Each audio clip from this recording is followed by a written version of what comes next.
1976 में प्रथम बार बड़े बाबा का दर्शन किया। उस वक्त मैं भी था, इसके अलावा और कोई नहीं थे। कटनी से कुंडलपुर पधारे थे और चतुर्मास के वास्ते नहीं, चतुर्मास के लिए विहार किया था। यहाँ आकर के उन्होंने प्रथम बार बड़े बाबा कटनी से 80 किलोमीटर पर यह कुंडलपुर है, वहाँ से निकले थे। मैं अकेले छुल्लक जी था और आचार्य महाराज थे, बाकी महाराज तो अस्वस्थ होने के कारण आए नहीं थे। तो प्रथम बार की बात है कि 1976 का चतुर्मास हुआ यहाँ पर, द्वितीय चतुर्मास भी हुआ 77 का, तो वहाँ पर यही कुंडलपुर में हुआ। लगातार 2 वर्ष आचार्य महाराज ने किया। उस वक्त का एक संस्मरण आपको सुना रहा हूँ कि आचार्य महाराज हम लोगों को व्याकरण पढ़ा रहे थे, संस्कृत व्याकरण।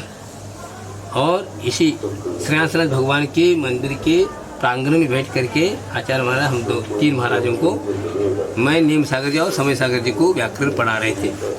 इतने में एक कटनी के पंडित जी आए और वंदना करते हुए आए और उन्होंने आचार्य महाराज जी को कहा कि आप बताइए आचार्य महाराज, आपको वैराग्य कैसा हुआ। तो आचार्य महाराज ने तत्काल उस पढ़ाई के बीच में एक उत्तर दिया पंडित जी को कि भगवान से राग हुआ इसलिए वैराग हुआ। ये बात सुन करके बहुत मुझे आनंद आया और वही शब्द से बोल रहा हूँ मैं। उस वक्त में हिंदी कम जानता है, लेकिन शब्द से वह अभी भी टेप है, वही शब्द बोल रहा हूँ। फिर भी उस पंडित जी को इस बात पर विश्वास नहीं हुआ। उन्होंने कहा मेरी उम्र भी क्या है, 77 वर्ष की है।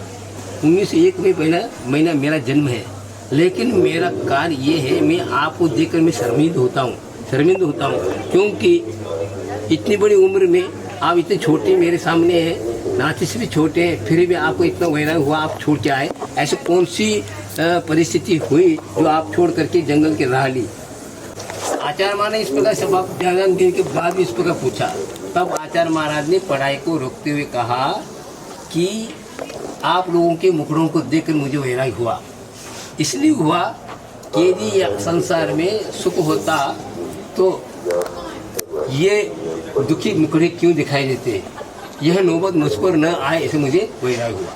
बताइए, ये बात कहीं आगम में नहीं लिखा, किसी आचार्य ने नहीं लिखा, ये अंदर की आवाज़ है, ये अंदर की अनुभूति है कि वैराग का वास्तविक स्वरूप तो ये है कि ये संसार की दशा को देख करके अनंत काल से हम चले आ रहे हैं। फिर भी हमने खूब, पंडित जी ने कहा कि मैं कहीं कुछ व्यापारी नहीं हूँ, मैं कोई किसान भी नहीं करता। सुबह उठते स्वाध्याय करना और सुनना सुनाना, पढ़ना पढ़ाना, इसी में चली गई, फिर भी मैं कुछ कर नहीं पाया।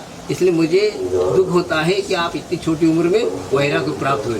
तो कहने का तात्पर्य यह है, शाब्दिक ज्ञान से कुछ नहीं होता, अंदर की चीज़ है।